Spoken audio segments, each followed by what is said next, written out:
어서오세요. 반갑습니다. 하루하루 소리를 담다 하소담입니다. 오늘 낭독해드릴 소설은 유시연 작가님의 소설집 알래스카에는 눈이 내리지 않는다에 실린 단편입니다. 달의 강인데요. 각기 다른 세 여성의 기구하고도 박복한 삶을 엿보는 소설입니다. 어떻게 이야기가 전개될지 지금부터 소설 속으로 들어가 보겠습니다. 구독과 좋아요 꾹 눌러주시고요. 채널 가입으로 하소담을 응원해 주십시오. 자, 그럼 끝까지 함께 해주세요.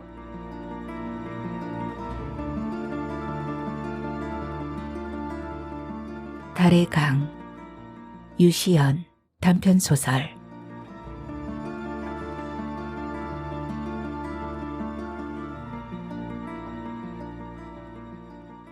오리의 울음소리가 들린다. 상류 쪽이다.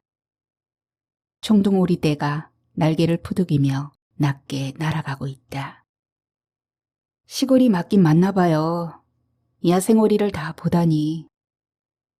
강에서 눈길을 떼지 못하는 나를 보고 이모는 재봉틀을 돌리다 말고 매일 보는 게 일인데 뭘 하고는 시큰둥한 반응이다. 덧신 한 짝이 모양새를 갖춰간다. 발 좀 이리 다오. 이모의 최근에 나는 마지못한 듯 발을 내민다. 굳이 싫다는데도 오빠가 입던 털실 옷을 풀어서 조끼를 떠주던 어머니가 생각난다. 입지 않으려고 핑계를 대면 어머니는 눈을 흘겨가며 기어코 주저앉혔다. 나는 남자애들 앞에서 부끄럽고 촌스러웠지만 부풀하기가 일어날 때까지 입고 다녔다. 기집애가 고집이 세면 팔자가 사납단다. 나는 어머니가 던진 그 말의 의미를 막연히 짐작하던 나이였다. 이모를 두고 어머니는 늘 고집이 세서 지 팔자를 그렇게 만들었다며 못마땅해 했다. 이모가 세 번째 이모부를 데리고 왔을 때 어머니는 남 부끄럽다며 미나리 바구니를 들고 뒤 안으로 들어가서는 몇 시간을 꼼짝하지 않았다. 종일 뒤란에서 미나리를 다듬고 또 다듬으며 한숨을 쉬던 어머니는 이모가 따라주는 소주를 사양 안 하고 받아 마셨다. 줄기만 남은 미나리 바구니를 빼앗아 장독 위에 던져놓고 어머니와 소주를 마시던 이모의 넋두리가 귀에 감겼다. 정신 나갔구나. 어쩌자고 미나리 모가지를 댕강 잘라놓았나. 이모는 어머니에게 화를 내고 있었다. 나는 덕신을 신겨주는 이모를 쳐다보며 까끌까끌한 감촉이 닿던 어머니의 손길을 떠올린다. 내 눈썰미는 죽은 영감도 알아줬지. 천조각을 발바닥에 대어본 이모는 만족한 듯 웃는다. 돋보기 너머로 이모의 눈빛이 빛나고 있음을 나는 놓치지 않는다. 이모의 말투에서는 단단히 결빙된 덩어리가 몇 겹을 싸고 또 에워싼 듯 차가움이 묻어난다. 그러나 표정만은 온화한 풍물을 한껏 드러내며 나에 대해 호의를 표현하려 애쓴다는 것을 알 수 있었다. 고른 치아처럼 가지런한 말투 사이로 정제된 알약 같은 결기가 배어있다. 내 마음은 편할 수만은 없다. 아까부터 가슴이 답답하다. 시원한 무라도 한 입 베어 먹었으면 좋겠어요. 애가 설라나 밥 먹은 지 얼마나 됐다고. 이모가 힐끗 곁눈질을 주며 내 말을 받는다. 네 언제 간다고? 이모가 묻는다. 내일 아침 일찍이요. 집에 가봐야 기다려줄 서방도 없을 텐데 왜 그리 빨리 간다니? 나의 방문이 이모를 불편하게 만든 건 아닌가 하는 생각에 마음이 어지럽다. 가벼운 여행이라도 다녀오면 한결 나아질 거라는 신경정신과 의사의 권유에 나는 이모를 떠올렸다. 이모가 공주에 내려갔다는 소식은 올케 언니로부터 들어서 알고는 있었다. 벌써 3년 전의 얘기였다. 아파트를 장만하여 입주한 오빠네에게 진공 청소기를 사주고는 곧바로 가버렸다는 이모의 소식을 접할 때만 하여도 나는 참 뻔뻔스럽다는 생각을 했다. 수학이 저쪽에 올 캐는 오랫동안 연락을 끊고 지내서 아직 그곳에 계실지 모르겠다며 자신 없는 말투를 내뱉었다. 워낙 거주지를 자주 옮겨 다니는 거라 이모 쪽에서 연락을 해오지 않으면 영영 못 만날 수도 있었다. 하월리. 겨우 연락이 닿은 이모와의 전화통화에서 하월리라는 말만 듣고 길을 나섰다. 다분히 충동적인 면모는 이모를 닮은 것 같다. 그 생각이 들자 기분이 우울해진다. 그런 나의 무모함을 이모는 이해할 수 있을까? 설마 해 넘어가기 전에야 도착하겠지. 어쩌면 길을 잃은 것도 나쁘지 않을 것 같았다. 나는 느긋한 심정으로 국도를 헤맸다. 행정구역으로는 분명히 시였지만 도시 문명의 냄새가 전혀 나지 않았다. 시가지를 관통하는 강 하류에는 오리떼가 떠다녔다. 야생동물이 유유히 들판을 가로지르는 마을은 먼 옛적부터 있었던 듯 변화의 바람에도 흔들림이 없이 오래오래 묵은 냄새를 풍길 것만 같았다.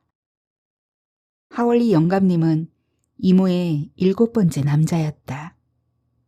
3년 전 노인이 죽은 후 그 영감님의 자식들이 생활비를 대주며 봉양한다는 소식은 올케 언니한테서 들어서 알고 있었다.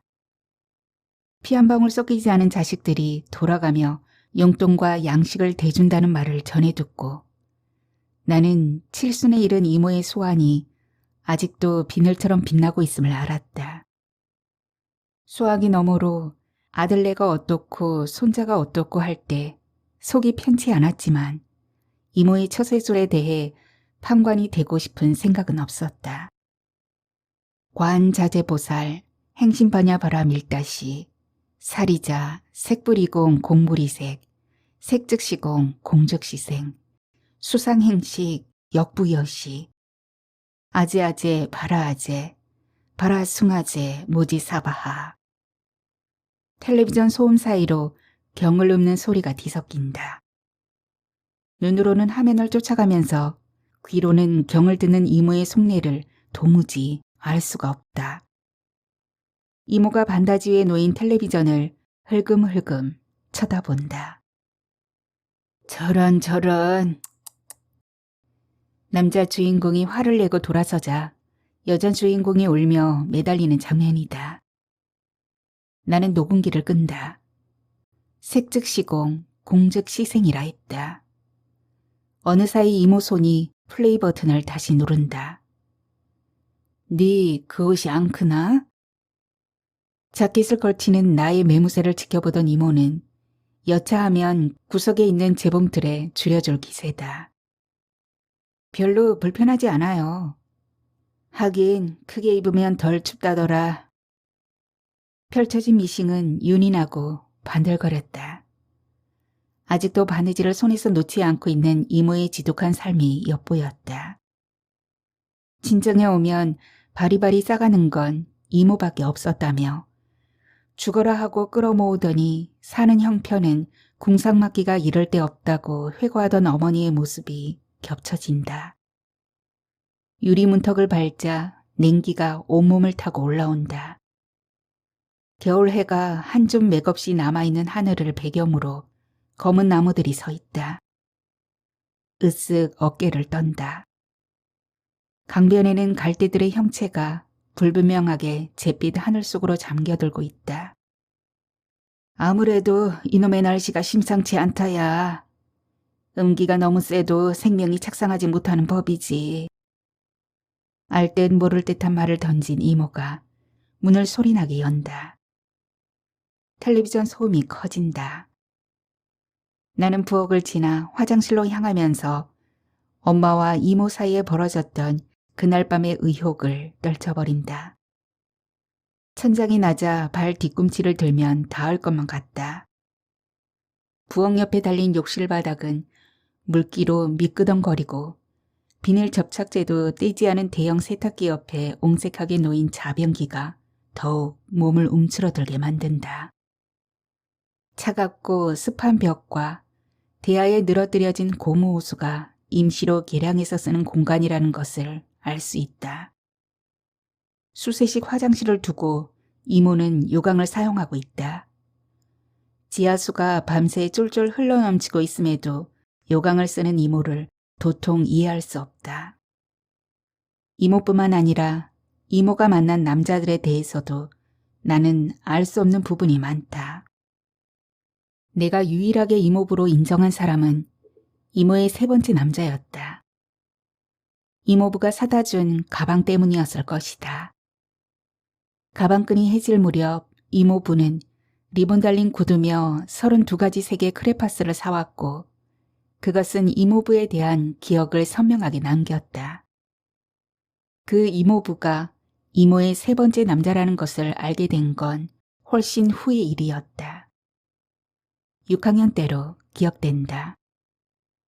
처음으로 혼자만의 기차 여행을 하게 된 설레임에 나는 주소를 외고 또 외우며 이모 집을 찾아갔었다.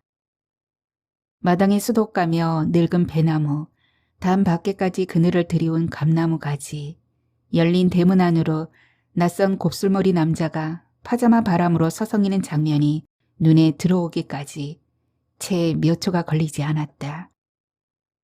부엌 쪽에 파마머리를 한 여자가 앞치마에 손을 문지르는 전경은 지극히 평온한 일상의 한 단면이었다. 찬바람 들어올라 빨리 문 닫지 않고. 움츠리고 선 나에게 이모가 눈을 흘긴다. 곱슬머리 아저씨는 어떻게 됐어요? 나는 조심스럽게 묻는다. 제 마누라 찾아갔지 뭐. 이모는 별 쓸데없는 것을 묻는다 싶은 표정이면서도 순순히 대답을 한다. 나는 빠른 어조로 말한다. 나는 곱슬머리 아저씨가 진짜 이모부인 줄 알았어요. 하고 싶은 말이 뭐냐? 뱅뱅 돌리지 말고 해라. 도통 모를 소리만 짓거려대지 말고. 녹이 띈 음성으로 노려보던 이모는 그 말끝에 덧붙이는 것을 잊지 않는다. 네 애비는 뭐 가짜가 아닌 줄 아니? 이모의 말이 뾰족한 송곳이 되어 심층 깊이 퇴적되어 있던 내 묵은 상처를 찔러댄다.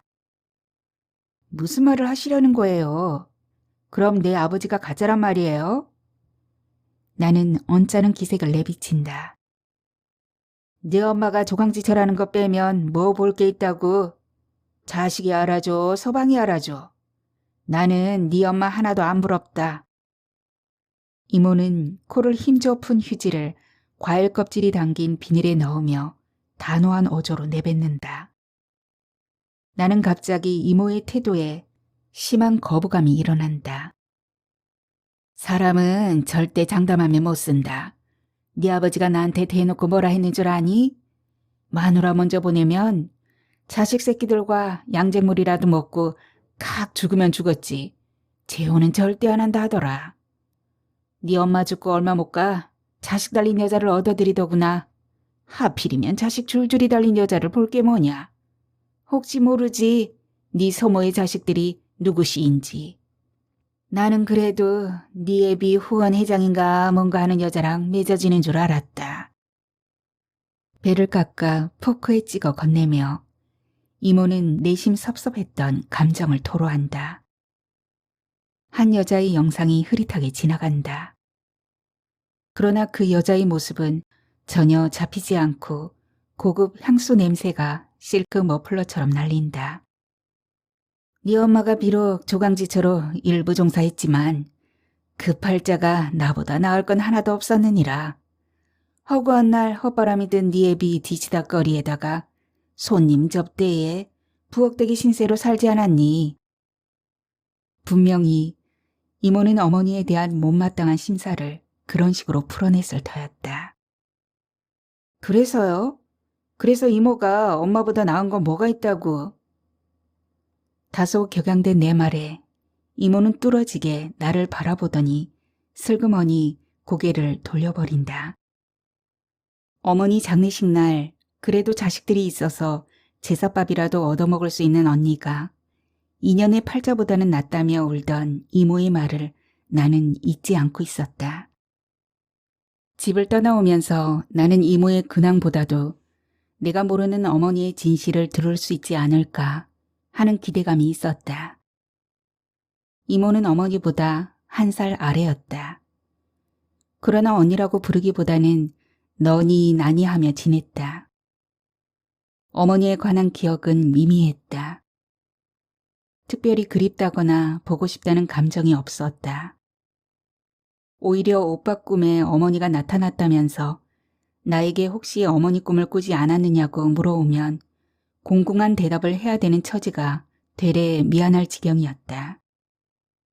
그 말은 곧 어머니를 까마득히 잊고 산 나의 속내를 들킨 것 같아서였다. 이모가 오기 전날 어머니는 하루 종일 실성한 사람처럼 넋이 나가 있었다. 어린 내가 보기에도 어머니는 어딘가 아픈 것 같기도 하고 기억을 잃어버린 표정으로 내가 불러도 낯선 아이 쳐다보듯 멀거니 바라보기만 했다. 이모가 마당에 들어서고 뒤이어 이모부가 정중히 모자를 벗어들고 따라오자 부엌에 서 있던 어머니의 표정이 하얗게 변하며 맥없이 주저앉아 버렸다. 순식간에 벌어진 일이라 나는 놀라 울먹였고 이모는 부엌으로 달려가 냉면 사발에 찬물을 담아와 어머니에게 먹이며 아버지를 찾았다. 다행히 어머니는 금방 정신을 수습했고 이모와 저녁 준비를 서둘렀다. 언제 이혼했나? 어머니의 물음에 이모는 꽤 됐다고 말하더니 아직도 그 인간을 못 잊어 하냐고 애초에 싹수가 노란 인간 언니와 맺어지지 않은 게 다행이라고 하자 도라지를 묻히던 어머니의 눈빛이 심상치 않게 변했다. 약혼자를 빼앗아 갔으면 잘 살 것이지. 도대체 언제까지 그 벌을 묶어치고 남자를 갈아치울 셈이야? 어머니의 차가운 음성이 이모를 향해 튀어나가자 이모는 지나간 일을 자꾸 끄집어내서 뭘 하자는 거냐고 맞받아쳤다. 아버지가 돌아오는 기척이 나자 두 사람은 잠잠해졌다. 7살의 기억 속에는 이모가 머문 며칠 동안의 일들이 선명하게 박혀있다. 워낙 분위기가 이상해서였는지 자다가도 몇 번씩 오줌이 마려웠다. 엄만 그래도 아버지 한 사람만 보고 평생을 살았어요. 마음과 달리 무심코 튀어나온 말에 나는 당황했다. 순간 이모의 두 손이 미세하게 떨리는 것을, 그래서 그것을 참느라 주먹을 말아지는 것을 보고야 말았다. 그년 말하는 본세가 재미들 아니랄까봐. 네 엄마는 그놈의 몹쓸 소가지 때문에 스스로 힘들어했지. 이모가 양 입술을 꼭 맞물며 나직이 내까린다. 어두운 기억이 다리를 틀고 있다가 내 뒤통수를 내리친다. 동시에 온통 붉은 빗살이 너울대던 황혼 무렵으로 내 의식은 밀려간다. 나는 혼란스럽던 기억의 한복판으로 미끄러지고 있다. 설프 잠이 들 때는 어머니와 아버지가 다투고 있었는데 깨어났을 때는 이모와 어머니 사이에 언쟁이 벌어졌다. 7살의 나에게 어른들의 갈등은 깜깜한 절벽 위에 서 있는 것처럼 두렵고 절망적인 상황이었다. 악몽을 꾸는 것 같았다. 형부한테 좀 잘해라. 오죽했으면 다른 여자한테 한눈 팔까. 이모의 말에 어머니의 반응이 없이 매서운 눈빛으로 노려보았다. 분위기가 심상치 않았다. 굳게 담은 입술과 하얗게 질린 어머니의 얼굴이 금방이라도 쓰러질 것 같아 후들거렸다. 조금 후 차고 냉정한 말투로 어머니가 내뱉었다. 지금 나를 가르치는 거니? 그런 너는 잘나서 남자를 밥 먹듯 갈아치우니? 그것도 능력이구나. 어머니의 반격에 이모는 잠시 주춤하더니 차갑게 웃음을 날리며 말했다. 그래, 언제나 언니만 요조숙녀고 깨끗하고 도도하게 살아왔지. 언니가 나를 벌레 쳐다보듯 하는 거 다 알아. 하지만 내 속은 아무도 몰라. 언니가 뭘 알겠어. 그때 그이가 언니랑 결혼 안 한 것은 어른들끼리의 약속일 뿐이었어. 그이도 언니보다도 나를 선택했고. 이모의 말에 어머니는 바닥에 주저앉았다.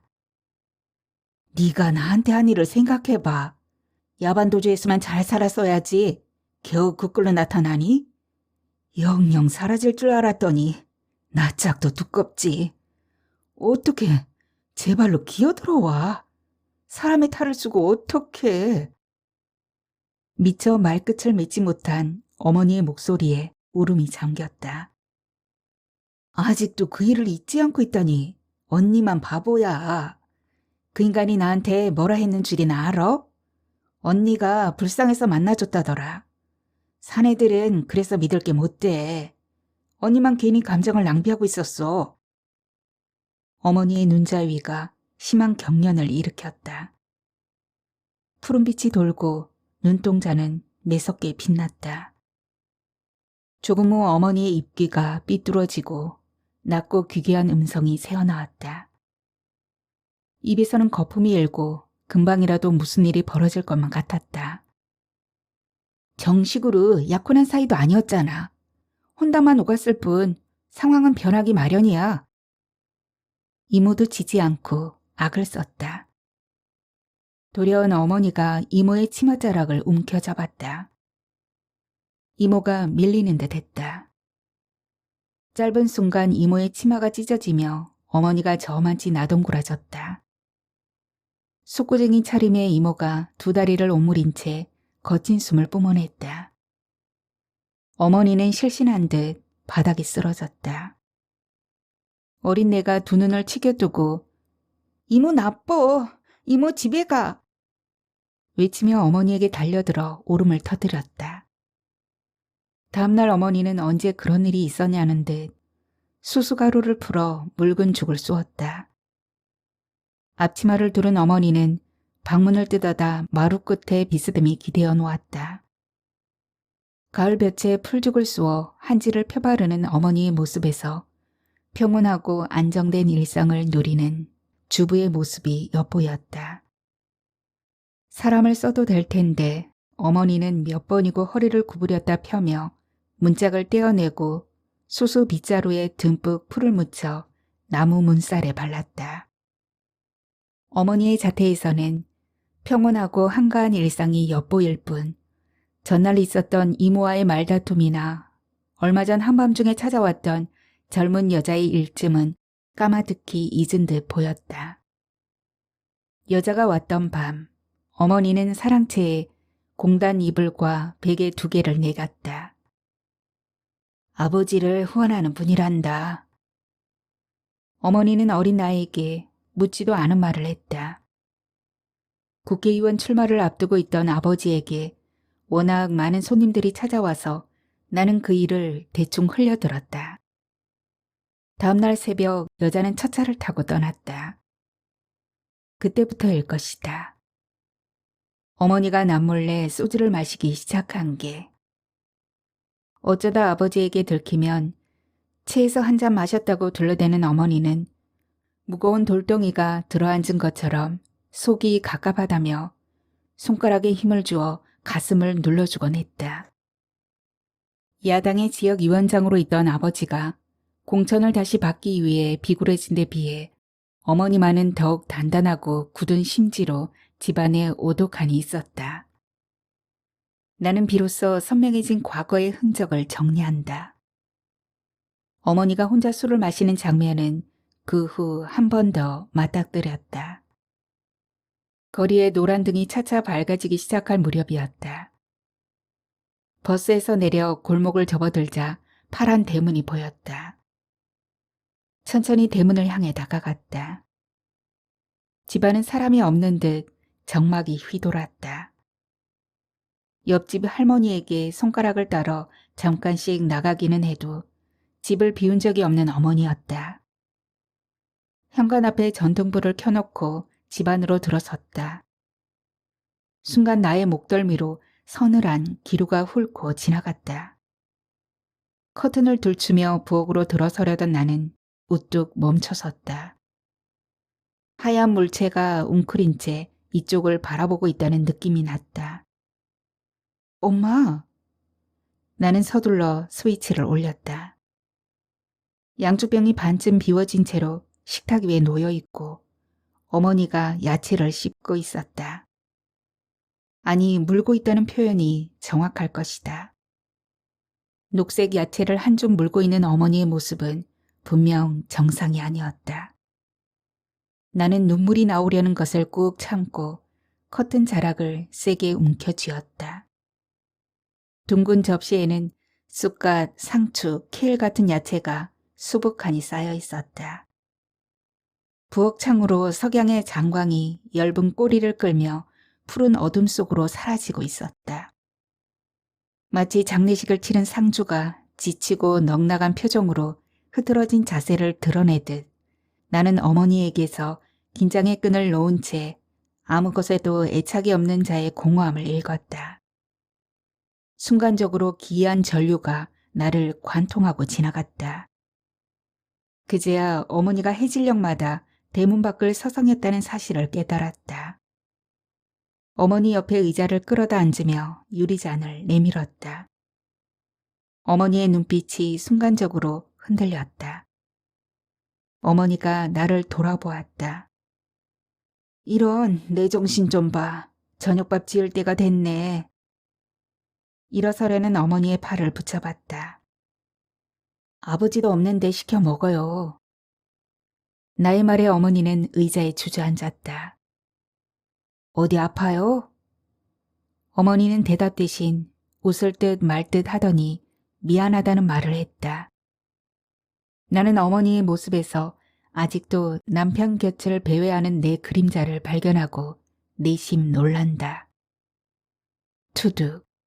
무언가 무게가 느껴지는 물체가 지붕을 때렸다. 신경이 곤두선다. 언 홍시가 황량한 배경을 무대로 흔들리는 풍경이 스쳐 지나갔다. 첫날 도착해서 마당에 들어섰을 때 지붕 위에 매달린 주홍빛 감들이 인상적이었다. 검은 나뭇가지가 사방 늘어져 있고 그 끝에 생명줄을 놓지 않으려는 열매가 자꾸 내 시야를 가린다. 겨울해가 유리창에 넘실대다가 사이어 간다. 하열한 여인의 핏기 잃은 얼굴처럼 여윈 모습이다. 나는 한꺼번에 건너뛴 시간의 중첩 속으로 자꾸 주저앉고 있다. 자궁을 드러내고 병어문을 나서며 쳐다보던 하늘은 투명했다. 추수가 끝난 들판의 텅 빈 정막처럼 무심히 흘러가던 구름이며 새떼들의 행렬, 담장을 점령한 진홍빛 장미덩굴, 온통 대지가 초록 물결로 숨가쁘게 치닫던 날이었다. 7월의 거리에서 나는 가로수를 붙잡고 어지러움을 참고 있었다. 햇빛은 포도 위에 부서져 내렸고 차량들은 물결처럼 미끄러졌다. 거리는 생명의 열기로 넘쳐 흘렀다. 한기가 엄습했다. 그날의 참담한 심정을 살려내곤 으스스 몸을 떤다. 오한이 날 것처럼 두 다리가 후들거렸다. 무거워진 마음을 추스르며 힐끔 이모를 곁눈질한다. 이모는 다시 돋보기를 코에 걸고 재봉틀을 손에 잡는다. 재봉틀 소리가 한가하게 굴러간다. 딸기 한 대에 가차없이 이혼을 하고 잘못했다고 비는 남자를 매몰차게 외면한 이모의 속내는 어머니도 모르는 부분이 많다. 남자를 7번이나 갈아치운 이모가 어머니와는 다른 동료의 여성들이 모르는 부분을 가지고 있는 게 아닌가 하는 의구심이 떠나지 않는다. 나의 시선에 이모는 무심하다. 화장기 없는 맨살과 검게 탄 피부, 개량 한복 스타일로 개조해서 입은 옷차림하며 지극히 평범한 이모의 모습에 나는 실망을 한다. 내가 아는 부녀들과는 다른 뭔가 감춰진 매력이 이모의 인생을 끌고 갔으리라 믿었던 나로서는 쓸쓸한 심정을 가누지 못한다. 이모는 그 연세에 이른 노인들처럼 그저 이기적이고 고집으로 똘똘 뭉친 늙은이일 뿐이다. 주위가 희끄물에 어두워지고 있다. 이불을 가슴팍까지 끌어당기며 나는 시내에 나가 저녁을 먹자고 말한다. 이모, 내 맛있는 밥 사줄게요. 허투루 돈을 쓰면 어떡하니? 내 세타랑 목도리 사온 것만 해도 꽤 썼을 텐데. 조금 전의 일은 잊어버린 듯 이모는 싫지 않은 표정으로 재봉틀에서 손을 떼더니 내 쪽으로 돌아앉는다. 이모 좋아하는 추어탕도 먹고 치킨도 사오고. 혼자 튀김닭을 해먹기가 쉽지 않을 것 같아서 꺼낸 말이다. 그런데 이모가 정색을 한다. 여기까지도 주문하면 배달해줘. 2마리 이상이라야 돼. 2마리 사서 1마리는 아들네 집에 보낼까? 손님이 왔다는 거 다 알고 있을 텐데. 나는 이모의 제안에 씁쓸한 웃음을 짓는다. 전실 자식 중에 둘째 아들이 이웃에 산다는 이야기를 들은 것도 같다. 죽은 노인의 자식을 건사하는 이모 심정을 짐작 못하는 바는 아니지만 나는 왠지 이모가 자식들 눈치를 보는 게 아닌가 하는 의혹이 생긴다. 그렇다면 그것은 배려와는 전혀 다른 문제인 것이다. 무어라도 사올 걸 그랬잖아요. 한복을 입은 노인의 사진틀에서 시선을 떼고 그 바로 밑에 사모간대를 입은 아기 사진에 초점을 맞추며 나는 어색한 기분을 애써 감춘다. 재봉틀 소리가 그친다. 이모는 완성된 한쪽 덧신을 내민다. 따뜻한 감촉이 남아있는 덧신을 발에 신자 치수를 잰 것처럼 쏙 들어간다. 이모 솜씨는 여전하네요. 방금 전에 있었던 일을 봉합하고 싶던 나는 애둘러서 과장된 칭찬을 한다. 애둘러서 과장된 칭찬을 한다. 가위로 발 길이만큼 천을 오려낸 이모가 다시 바늘에 실을 꿰다. 그때 재봉틀 귀퉁이에서 바늘이 움직일 때마다 조금씩 밀려나 나의 시선 끝에 불안하게 걸려있던 책이 바닥에 떨어진다. 잠 안 올 때 읽어보던 거다. 사랑이 다시 올 때 나는 눈으로 제목을 훑는다. 대충 책장을 넘겨보는데 영락없는 순정소설이다. 사랑이 다시 올 수 있을까? 나는 자신이 없다. 그와 헤어지고 나서 그를 잊어버리려 집을 떠나오지 않았던가? 근본적으로 나는 사랑 따위 믿지 않는다. 더구나 이모가 믿고 있는 사랑 같은 것은 애초에 존재하지 않는다고 굳게 믿어왔다. 나는 자신에게 몇 번이고 각인시킨다. 자식보다 당신이 더 중요해. 그가 자식이야 입양해도 되고. 남편의 목소리가 귓전에 감겨든다. 나는 벌떡 일어나 마루로 나간다. 가슴이 압박을 받은 것처럼 답답해진다. 마을 안쪽의 저수지 위로 까치가 날아간다. 긴 꼬리가 바닥에 닿을 듯 위태롭다. 바람 좀 쐬고 오겠어요.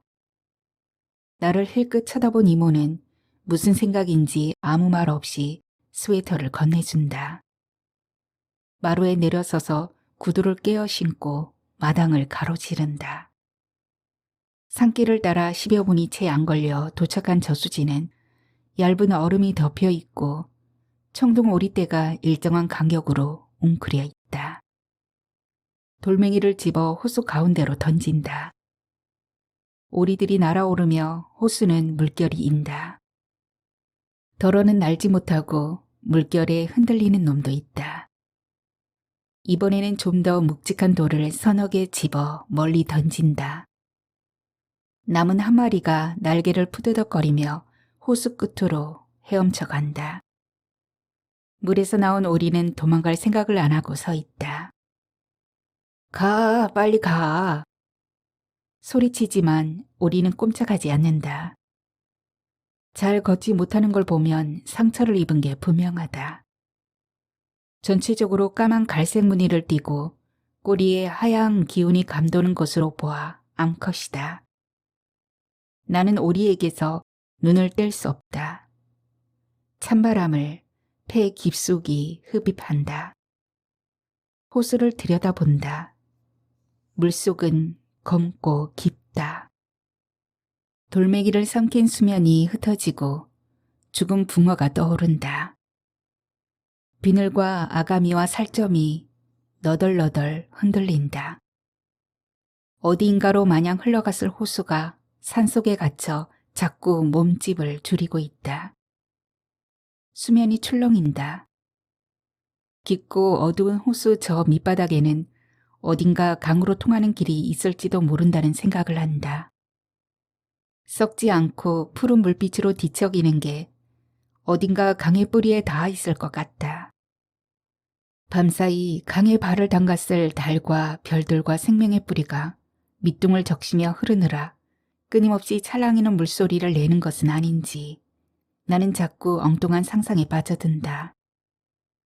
늘 메마른 사막이 내 안의 영역을 넓혀가고 있다는 환영에 괴로웠었다.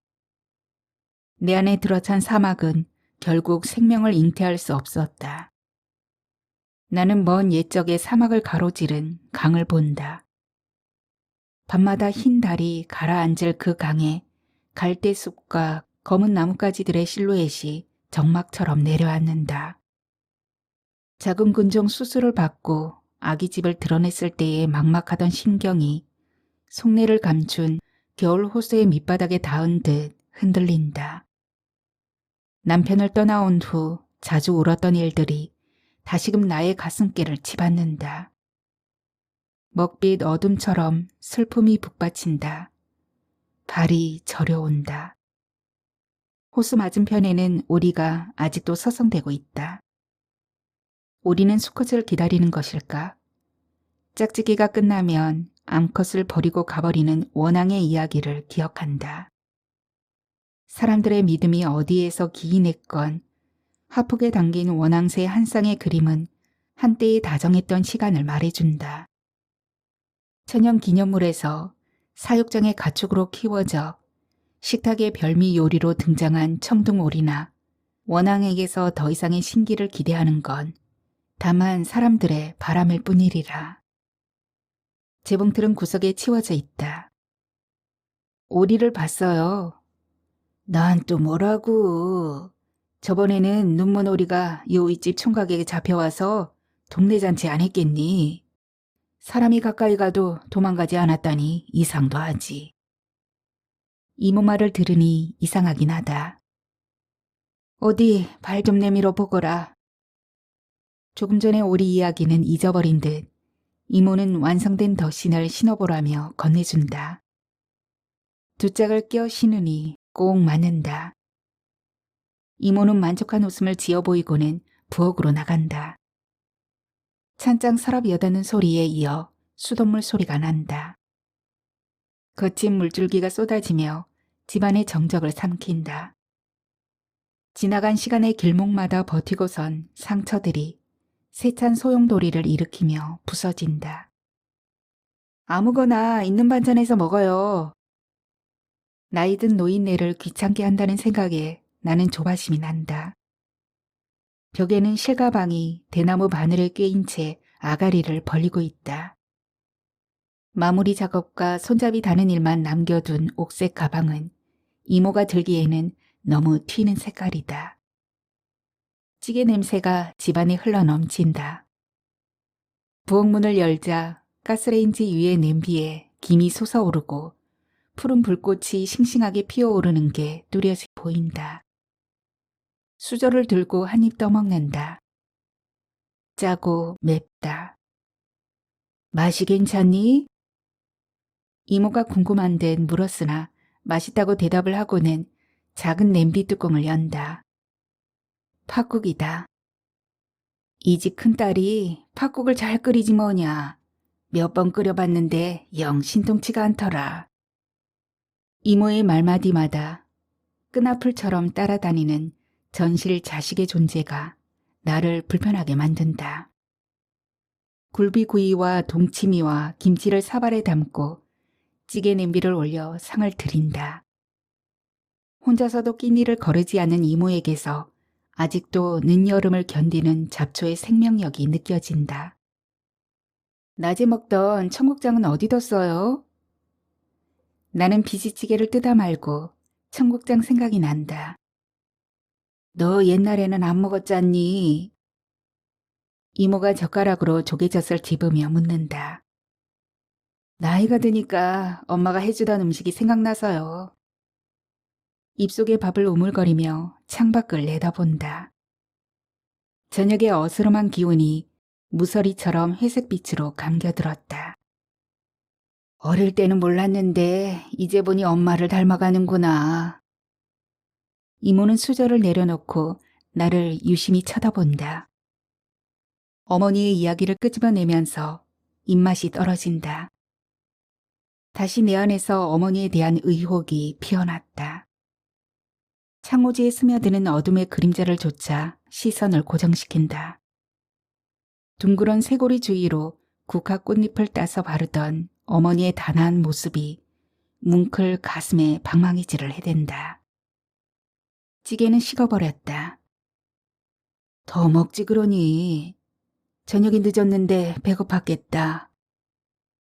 과거의 한때에 발을 걸치고 있던 나는 이모의 나직한 목소리에 현실로 돌아온다. 점심을 늦게 먹어서 영 입맛이 당기지 않네요. 나는 수저를 내려놓고 서둘러 상을 내간다. 설거지는 놔둬라. 상을 치우는 나의 귀에 이모의 가라앉은 음색이 꽂힌다. 섣달의 밤은 산중 속으로 가라앉듯 깊었다. 내일은 절에나 가야겠다. 며느리가 돈을 좀 줄라나? 다즈들 잘 되라고 하는 건데. 방문을 열고 마루로 내려서며 이모가 혼자 소리로 중얼거린다. 찬 공기가 밀려든다. 목덜미가 선뜩하다. 마루와 마당으로 연결된 유리문을 밀자 벌판 끝자락이 청회색 강처럼 펼쳐진다. 무너진 담장 너머로 검은 나뭇가지들이 조용히 흔들리고 있다. 터가 드센 데는 예부터 절을 지었다고 했다. 네 엄마가 그리 되고 나서 이사를 하는 게 아니었어. 차라리 화재가 난 잿더미에 집을 지었으면 집안이 흥할 텐데 그놈의 벼락 맞을 성미 때문에 내 말리지 않았다. 말년에 암자를 지어 들어앉아야겠다고 늘상 입버릇처럼 말하던 이모는 어머니의 사고를 두고 찜찜해하는 기색이 역력했다. 집에 불이 타던 때에 공교롭게도 아버지는 선거에서 패배했다. 아버지는 터가 안 좋은가 보다며 전원주택지로 사두었던 시 외곽지대에 묵혀둔 땅에 서둘러 집을 지어 이사를 했다. 어머니의 사고가 일어난 것은 이사를 하고 나서 얼마 안 된 시점이었다. 아직도 그런 미신을 믿어요? 나는 이모가 집터를 들먹이며 어머니의 죽음을 유폐시키려 드는 듯한 태도가 마음에 들지 않았다. 어머니의 죽음은 이미 오래전에 예정되어 있었다고 보아 무방했다. 내가 어머니에게서 죽음의 그림자를 발견했다면 지나친 억측일까? 나는 불도 켜지 않는 부엌에서 죽은 듯 기척이 없는 어머니를 보고 뒤로 낮아빠질 뻔한 일을 떠올렸다. 물을 마시려고 들어간 부엌에서 검은 그림자가 석상처럼 서 있는 광경에 섬뜩한 전율이 등줄기를 훑고 지나간 일은 쉽게 잊혀지지 않았다. 어머니의 낯빛은 푸른빛이 돌 정도로 희고 피기가 없이 창백했다. 가스불에 얹어놓은 빨래가 누렇게 대야에 눌러붙어서 서둘러 불을 끄고는 흥분해서 소리쳤다. 엄마, 도대체 왜 그래요? 빨래가 어떻게 됐지? 그때서야 어머니는 정신이 돌아온 듯 황망히 움직였다. 나는 화재가 일어난 것도 어머니가 깜빡 정신을 놓아버려서 생긴 일이라고 짐작했다. 엄마가 돌아가신 이유를 이모는 잘 알 테죠. 나는 이모의 의중을 떠보고 싶다. 어머니가 그 시각에 인적이 뜸한 공동묘지 근처에 고갯길에 서 있었다는 것 자체가 사람들의 도마에 오를 만한 사건이었다. 그날도 중앙당에서 내려온 사람들을 유권자들에게 안내하고 집으로 돌아오던 아버지는 생전에 하지 않던 전화를 하셨다고 한다. 시내에서 등심이라도 사오겠다며 자정 무렵 도착하겠다는 아버지의 전가를 받고 어머니는 화장을 고치고 흰색 모시 한복으로 갈아입고는 외출을 나가셨다. 동생의 말에 의하면 그날 어머니는 일체 술을 하지 않아 말끔한 정신이었다고 했다. 차량에 소통이 없었고 자정을 넘긴 시각이라 아버지는 과속 페달을 밟았다. 내리막길에서 하얀 물체가 시야 앞으로 다가설 때 아버지는 바람에 비닐이 날아온 줄 알았다고 했다. 사태를 깨닫는 순간 아버지는 브레이크를 힘껏 밟았고 핸들을 틀었다. 그러나 이미 범퍼에 부딪혀 오는 둔중한 물체가 튕겨져 나가고 차는 내리막길을 굴렀다. 어머니가 그 자리에서 즉사한 반면 아버지는 가벼운 철과상을 입었다. 어머니가 아버지를 마중 나갔던 밤, 말하기 좋아하는 사람들은 아버지의 치밀한 계획에 어머니가 말려들었다고도 하고, 다른 쪽에서는 어머니가 계획적으로 그 시간에 의도된 연출을 했다고 말했다. 결과적으로 아버지는 보궐선거에서 동정표를 얻어 4번 만에 금배지를 달았다. 당선이 확정되고 나서 아버지는 얼마 안 가 여비서를 안방에 들어앉혔다. 제 안사람은 오로지 못난 이 사람의 뒷바라지를 하다가 갔습니다. 유권자에게 눈물로 호소하던 아버지의 모습이 살아난다. 어머니는 아버지의 파멸을 바란 것일까? 나는 앞머리를 지그시 눌러 지압을 한다. 마루벽에 끈으로 매달아 놓은 두루마리 화장지를 뜯어 코를 푼 이모가 뒤채로 돌아나간다. 조금 후 홍씨가 당긴 바구니를 들고 모습을 드러낸다. 홍씨는 쭈그러든 채 꽁꽁 얼어있다. 이모는 엉거주춤한 자세로 하늘을 쳐다본다. 나는 덧신을 신은 채 마루 기둥에 기대어 고개를 내민다. 상현달이다. 달빛의 은은한 기운이 더욱 고적감을 자아낸다. 동지의 밤이 처연하게 흘러가고 있다. 내일 절에 가지 않을래? 여전히 벌판 쪽으로 고개를 튼 이모가 구태여 대답을 기다리지 않는 듯한 어조로 나지막이 내까린다. 글쎄요. 나는 속에서 일고 있는 이상한 기운에 들떴다. 순간 내 입에서 뜻밖의 말이 튀어나온다. 엄마는 이모가 죽인 거나 마찬가지예요. 엄마가 한 남자를 가슴에 품고 평생 괴로워했다면 이모는 뭐죠? 이제와 생각하면 엄마는 아버지에게도 죄책감을 가진 게 틀림없어요. 나는 그 말을 하는 순간에도 내가 무슨 말을 하는지 내 의식과는 달리 말이 제멋대로 튀어나와 저만치 달아나려 한다. 어쩌면 오래전에 하고 싶었던 말이다. 수습을 해야겠다고 마음먹지만 뜻대로 안 된다. 이모는 기가 막히다는 표정으로 나를 노려본다. 지금까지 형제들에게나 친정이나 아쉬운 소리 안 하고 살아왔다. 그런데 조카년이 불쑥 도깨비처럼 나타나? 뭐 어째? 그래, 도덕적이고 결벽증이 있는 네 엄마에게 남은 건 뭐가 있냐? 헛된 사랑을 믿은 게 잘못이지. 못난 년. 이모는 시퍼렇게 날이 선 눈빛을 번뜩이며 독서를 퍼붓는다. 이모는 컵에 있던 물을 벌컥벌컥 들이키더니 한숨을 내쉰다. 나는 이상한 집안의 열기를 참아내느라 입안이 바짝 타들어간다. 잠깐의 침묵을 깨고 이모가 광으로 들어간다. 허리를 숙인 채 상자를 뒤적거리던 이모가 사진첩을 안고 나온다. 나는 구석자리에 빛바랜 사진 한 장에 시선이 머문다. 외할머니와 증조할머니와 친척들, 도수 높은 안경을 걸친 외할아버지와 이모, 그 속에 어머니는 없다. 내 마음을 읽은 이모가 가라앉은 음색으로 설명을 해준다. 이미 이모에게서는 방금 전에 경랑 같은 것은 찾아보기 어렵다. 혼담이 깨지고 나서 네 엄마는 가족의 어떠한 행사에도 나타나지 않았어. 네 엄마를 순종적인 현모양처로 봤다간 큰 코 다친다. 네 아버지랑 결혼 날짜가 잡힌 뒤 가마에 오르기까지 말 한마디 없었어. 할머니와 어머니가 치마 말기에 눈물을 찍어내도 눈 하나 깜짝 안 하더라. 할머니와 어머니 장례식에도 오지 않았어. 내가 보기 싫다고. 나는 앨범을 덮는다. 벽시계가 밤 9시를 가리킨다. 마른 나뭇잎이 쓸리는 소리가 난다. 어둠이 그 긴 희장을 끌며 새벽강을 건너는 소리 같기도 하다. 바람도 잦아든다. 잠은 안 오고 두통이 심하게 왔다. 오한처럼 생각들이 몸을 옥죄인다. 지붕 위에 돌멩이 떨어지는 소리가 난다. 한 번, 두 번, 세 번. 그 소리는 고여있는 어둠을 흔들어 놓는다.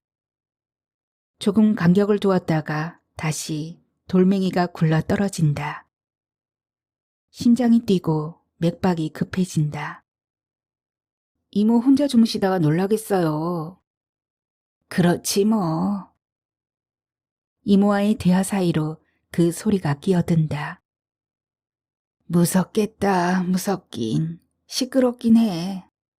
감나무를 베어버려야겠다. 이모가 무심하게 내뱉는다. 나는 얼떨결에 안 돼요. 소리친다. 고목이 된 늙은 감나무가 키워낸 몇 개의 가지가 흔들린다. 주홍빛 열매들이 거친 바람에 매달려 버둥대는 풍경은 눈물겨웠다. 이모가 윗목에 밀어둔 바구니를 잡아당긴다. 그새 다 녹았네. 얼었던 홍시가 금방 물에 씻긴 듯 이슬이 맺혀있다. 먹어봐라. 이모가 수저를 건넨다. 몇 수저 뜨다가 내려놓았다. 이모가 한 생을 혼자 살아왔다는 느낌이 든다. 이모가 한 생을 혼자 살아왔다는 느낌이 든다. 그것은 어머니도 마찬가지였다. 불도 켜지 않은 부엌에서 어머니가 소주를 마시던 광경이 새삼스럽게 되살아났다. 나뭇가지가 꺾이는 소리에 방문을 열자 눈발이 날린다. 검은 산등성이가 하늘과의 경계를 무너뜨리며 시커먼 형체로 솟아있다. 나무들이 서로 의지한 채 웅크려 떨고 있는 전경에 콧날이 시큰거린다. 벌판 끝자락에 얼핏 스쳐가는 그림자, 미어캣이다. 고모기의 앞발을 들고 망을 보는 미어캣은 표범이나 사자로부터 동족을 보호하기 위해 밤새워 망을 본다. 새끼를 뺀 어미라도 보초병의 의무를 게을리하지 않는다. 왜 느닷없이 미어캣이 떠오르는 걸까? 어둠이라는 두려운 삶을 밤을 새워 혼자 감당해야 하는 외로움 때문일 것이다. 나는 어머니가 그러했던 것처럼 망루 위에 서서 한 생을 건너가는 바람을, 그 인연의 허망함을 응시하는 환각에 사로잡힌다.